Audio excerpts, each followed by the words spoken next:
Jadi saya di sini ingin meng-highlight dulu narasi yang digoreng kemana-mana bahwa ada ledakan, ada lonjakan, ada kecurangan, bahkan ada yang menuduh PSI fenomena saat ini adalah kecurangan yang terstruktur, kemudian sistematis dan masif. Ini adalah fitnah. Begitu. Tadi clear dinyatakan bahwa hari ini, saat ini kalau ada di kisaran 3,13 itu sangat wajar dan masih ada dalam tentang margin of error. Jadi ini ya yang saya mau clearkan dulu agar kami tidak terus-menerus dianiaya dengan narasi-narasi yang buruk padahal masih dalam rentang yang sangat wajar, masih dalam margin of error.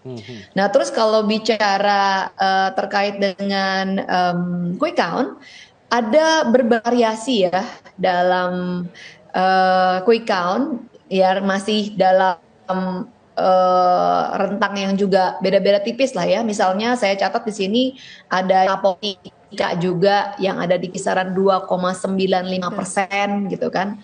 Jadi kan kalau dengan margin error 1%, ada juga kadang-kadang margin errornya lebih dari 1 ya. Ini kan memang masih bisa, kemungkinan masih bisa mencapai juga 4% gitu ya. Nah memang angka yang nanggung ini jadinya memang menarik untuk dikulik terus gitu ya, apalagi ada figur Mas Kaisang sebagai ketua umumnya. Memang misteri apakah PSI akan bisa masuk atau tidak, jadi makanan yang lezat, jadi gorengan yang kriuk di media.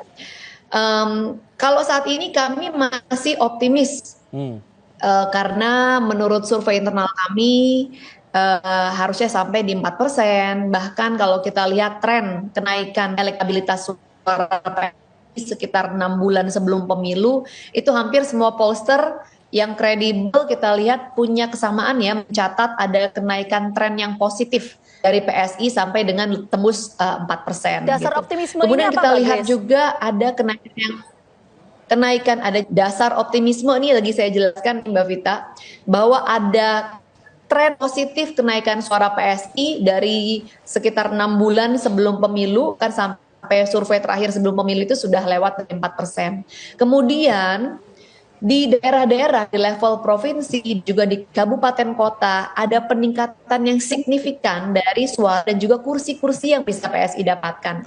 Di DKI Jakarta suara kita naik, kemudian di Banten suaranya naik, bahkan di Papua naik sampai 300%, di NTT naik sampai 400%, di Maluku naiknya sampai dengan 600% gitu, dan masih ada banyak lagi yang ini kita nggak bisa lihat memang dari Sirekap karena Sirekap ini work in progress ya, maksudnya catatannya masih terus berjalan gitu kan, dan kita harus pahami bahwa ini meskipun ada di website tapi prosesnya itu dibalik itu semuanya masih manual gitu kan. Jadi kecepatan kita nggak bisa bilang apa sih kecepatan yang standar, yang tidak anomali gitu. Kalau kita lihat ini aja di DKI Jakarta yang beres baru 30% misalnya, tapi di Sulawesi Utara sudah bisa 80%, di tempat lain sudah ada 50%. Jadi nggak ada yang standar karena memang ini konsekuensi dari proses pemilu kita memang masih manual gitu. Jadi